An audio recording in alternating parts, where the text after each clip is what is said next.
En el video anterior donde hablaba de los mariscales Zhukov y Konev, muchos me pidieron hacer un video contando la historia de otros mariscales de la Unión Soviética. Hoy conoceremos a otros dos grandes líderes del Ejército Rojo. Por último, recordarte que si no estás suscrito al canal, puedes hacerlo para no perderte todo el contenido que subo. Seguirme en Facebook e Instagram, donde también comparto información de la Segunda Guerra Mundial y otros conflictos. Dicho todo esto, continuemos. Konstantin Rokossovski es otro de los grandes mariscales de la Unión Soviética. Participó en la Gran Guerra y luchó en batallas de las inmediaciones de Varsovia, Lodz y también en Lituania y Letonia. Durante la Revolución Rusa se unió al bando bolchevique y combatió en el Ejército Rojo. Posteriormente cursó estudios en la Escuela de Comandantes de Caballería junto con el futuro mariscal Georgi Zhukov. Desde 1929 hasta 1936 fue comandante de regimiento de la Quinta Brigada de Caballería de Kubán y de la Séptima División de Caballería de Samara. Durante el sombrío periodo de las purgas de Stalin, fue acusado de tener conexiones con elementos de los servicios de inteligencia de Polonia y de Japón. Fue detenido y en la cárcel sufrió brutales torturas.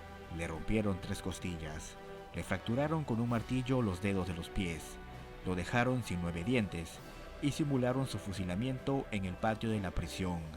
Pero él no se confesó culpable de las falsas acusaciones y de los cargos en su contra. Fue sentenciado a 10 años de trabajos forzados, de los cuales solo cumplió 3, pues fue liberado en 1940. Se dice que el general Timoshenko intervino ante Stalin en su favor. Otras fuentes aluden que fue el general Zhukov. Rokossovski fue reincorporado al Ejército Rojo con el rango de general y estuvo al mando del 19º Cuerpo de Caballería Mecanizada en Ucrania.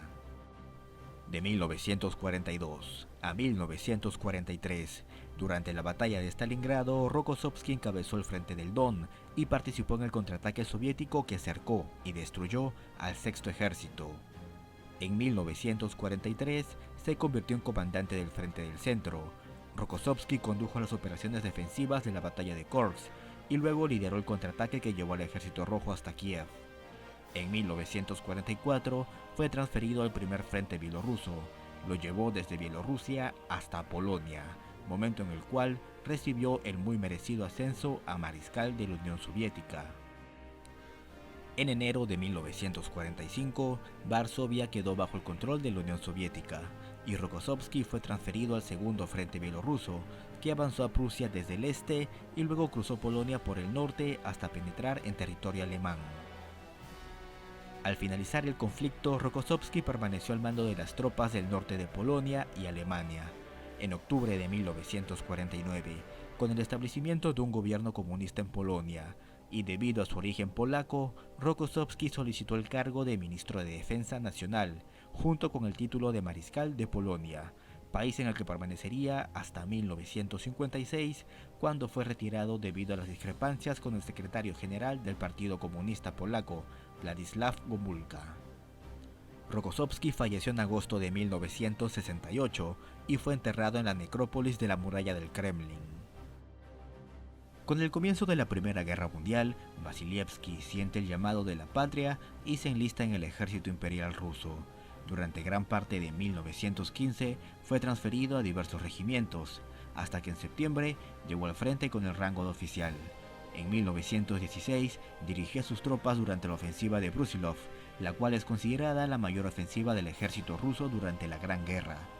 Debido a la gran baja de oficiales, Vasilievski alcanza el rango de capitán a la edad de 22 años.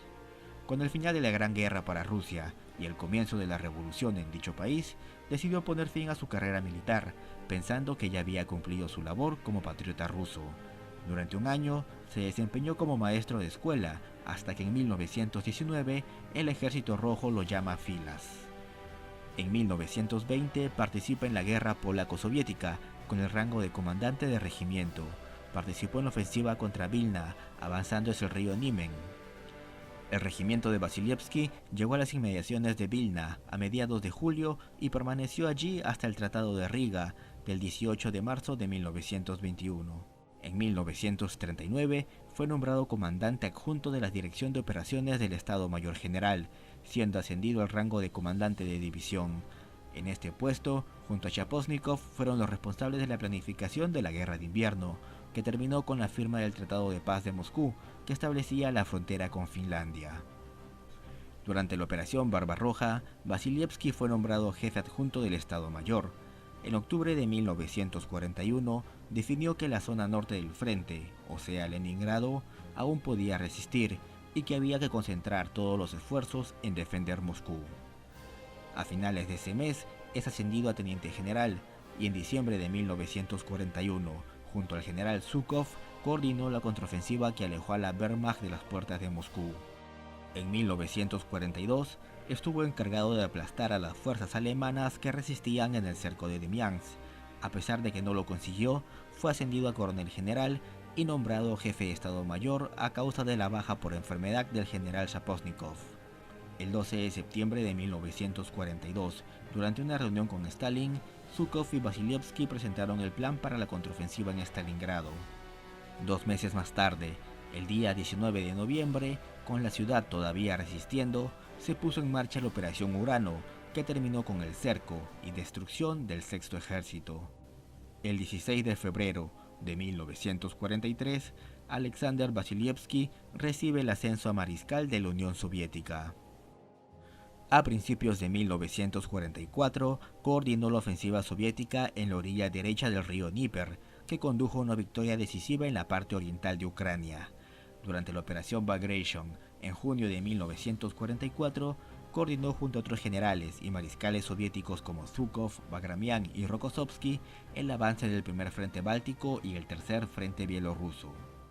En febrero de 1945 estuvo al mando de la ofensiva contra Prusia Oriental. Terminada la guerra contra Alemania, Stalin nombró a Vasilievski comandante en jefe de las fuerzas soviéticas en el lejano oriente. Aquí lanzó la Operación Tormenta de Agosto, que culminó con la derrota de los ejércitos japoneses en la zona de Manchukuo. Entre 1946 y 1949 se mantuvo como jefe de Estado Mayor y durante 1950 hasta 1953 fue ministro de Defensa. En 1973 publicó sus memorias tituladas La causa de toda mi vida. Finalmente, Alexander Vasilievski falleció el 5 de diciembre de 1977. Su cuerpo fue incinerado y sus cenizas depositadas en la necrópolis de la muralla del Kremlin en Moscú. Camaradas, con esto hemos llegado al final de nuestro video de hoy. Si el material te gustó, no olvides dejar tu pulgar arriba, suscribirte a este canal y nos vemos en el siguiente video.